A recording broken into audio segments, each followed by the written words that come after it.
আসসালামু আলাইকুম সবাইকে। আশা করি সবাই ভালো আছেন। আমরাও কিন্তু আলহামদুলিল্লাহ আল্লাহর রহমতে ভালো আছি। তো আগের রাতে আমার বার্থডে উপলক্ষে কেক কাটিং হয়েছিল। বাচ্চাদের আবদারেই কেক কাটিং করা। তো সেজন্য কিন্তু আমরা পরদিন একটু ডিনার করতে বাইরে গিয়েছিলাম। আর এই ক্লিপসগুলো পরদিনের ক্লিপস। কেক কাটিংটা আগের দিনের রাতের 12টার সময় ক্লিপস।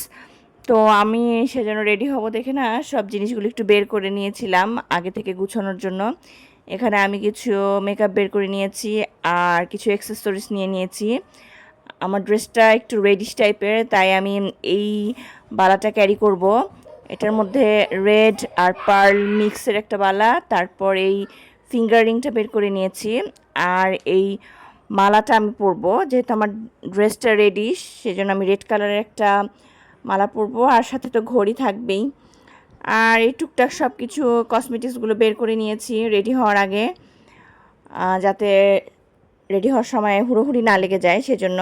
আর এই সাইডে কিন্তু আমি আমার ড্রেসগুলো, বাবুদের ড্রেসগুলো বের করে নিয়েছি, বাচ্চাদের ড্রেসগুলো আয়রন করেও নিয়েছি।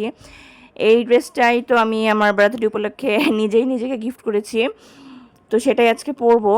ড্রেসটা সুন্দর এমব্রয়ডারি কাজ করা পুরো ড্রেসটায়, কালারটাও বেশ ভালো লেগেছে আমার। আর ড্রেসের নিচের পোর্শনের সাথে ম্যাচিং করা লেস সালোয়ারেও ছিল।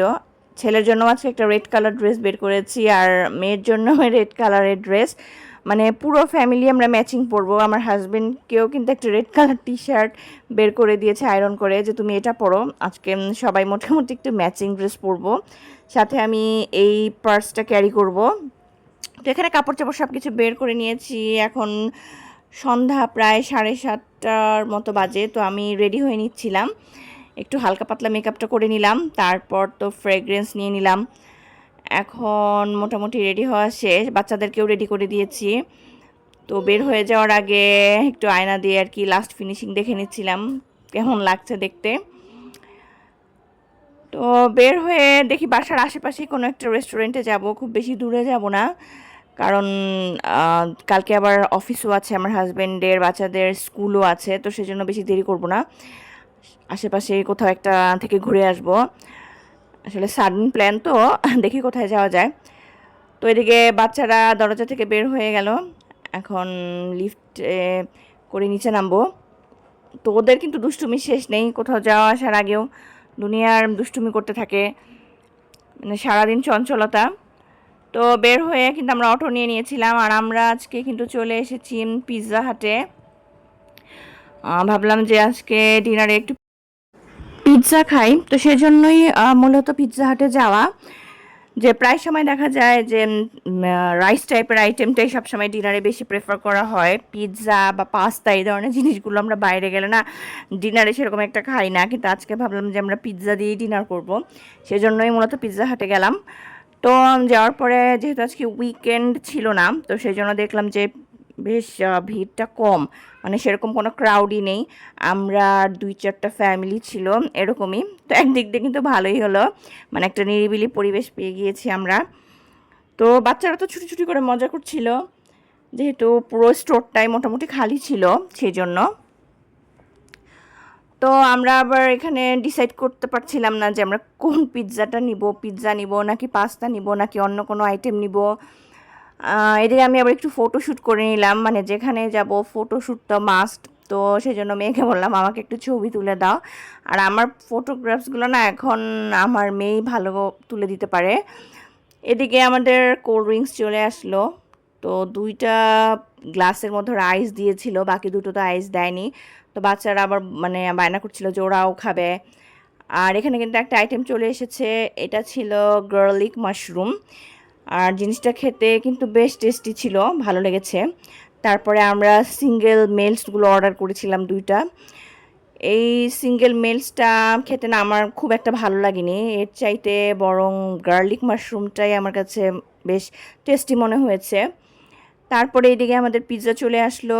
আমরা 2 রকমের পিৎজা নিয়েছিলাম, একটা নিয়েছিলাম তন্দুরি চিকেন পিৎজা এই বড় প্যানেরটা, আর ছোট প্যানে নিয়েছিলাম আমরা বিফ কিমা পিৎজা। তো আমার কাছে পিৎজাগুলো ভালোই লেগেছে খেতে, তবে তান্দুরি চিকেন পিৎজাটাই আমার কাছে বেশি টেস্টি লেগেছে বিফ কিমা পিৎজার থেকে। তো তারপরে তো আমরা খাওয়া দাওয়াটা শেষ করে নিলাম। খাওয়া দাওয়া শেষ করে বের হয়ে আসলাম। রাত প্রায় 10টা বেজে গেছে, 10টার বেশি বাজে, হয়তো 10:15 বাজে। তো এখন আমরা অটো নিয়ে নিব, বাসার দিকে রওনা হয়ে যাব। আর আজকে না রাস্তাও খুব ফাঁকা ফাঁকা, যেহেতু আজকে ছুটির দিন না, ওয়ার্কিং ডে। তো রাত 10:15টার সময় দেখেন রাস্তা কীরকম নিরিবিলি, তেমন একটা মানুষজন নেই, দোকানপাটও তো সব বন্ধ হয়ে গিয়েছে। তো আমরা অটো নিয়ে বাসায় চলে আসব এখন। দাঁড়িয়ে দাঁড়িয়ে অটো খুঁজছিলাম, অটো না পাওয়াই যাচ্ছিল না, মানে কেউ আমাদের বাসার এদিকটায় আসবে না, যেহেতু মনে হয় রাত হয়ে গিয়েছিল একটু, সেজন্য। তো অবশেষে আমরা বাসায় চলে আসলাম। আর এসে দেখেন আমার ছেলে কিন্তু বলছে সে আজকে নিজেই নাকি চাবি দিয়ে দরজা খুলবে, যদিও সে এগুলো কাজে এক্সপার্ট না, কিন্তু তার আর কি ইচ্ছা সে নিজেই দরজা খুলবে। পরে কিন্তু পারিনি, ওর বাবাই হেল্প করেছে। আর বাসায় না আসার পর একটু লেফট ওভার পিৎজা ছিল, বাচ্চারা বেশি খেতে পারিনি, তো বাসায় এসে সেটা পার্সেল নিয়ে আসার পর ওরা এখন ওটা খাওয়ার জন্য দুজন হুড়োহুড়ি করছে। ওরা কিন্তু তাও শেষ করতে পারিনি, ওইটা শেষ হয়েছে পরদিন সকালবেলা। আর এদিকে আমি মেকআপটা রিমুভ করে নিব, সেজন্য আমি ক্লিনজিং ওয়াটারটা নিয়ে নিয়েছি, কারণ আজকে একটু মেকআপ করেছিলাম, তো ভালো করে রাতে রিমুভ না করলে দেখা যাবে আবার পিম্পলের প্রবলেম হয়ে যাবে। তো আমি ক্লিনজিং ওয়াটার দিয়ে ক্লিন করার পরে প্রথমে আবার ফেস ওয়াশ অ্যাপ্লাই করব একটু, এবং সবশেষে আবার একটু স্ক্রাবারও ইউজ করে নিব, নইলে দেখা যাবে মেকআপটা পুরোপুরি রিমুভ হবে না। তো রাত্রে এগুলো করার পরে আবার নিজের একটু স্কিন কেয়ারও করে নিব, মানে নাইট ক্রিম ইউজ করে নিব। আর এদিকে স্কিন কেয়ার করার পর না আমি ঘরটাও একটু গুছিয়ে নিয়েছি, মেকআপ টেকআপ দিয়ে পুরো এলোমেলো হয়েছিল, সেগুলো একটু গুছিয়ে নিলাম। আর আজকের ব্লগটা এই পর্যন্তই, ভালো থাকবেন সবাই, ধন্যবাদ সবাইকে।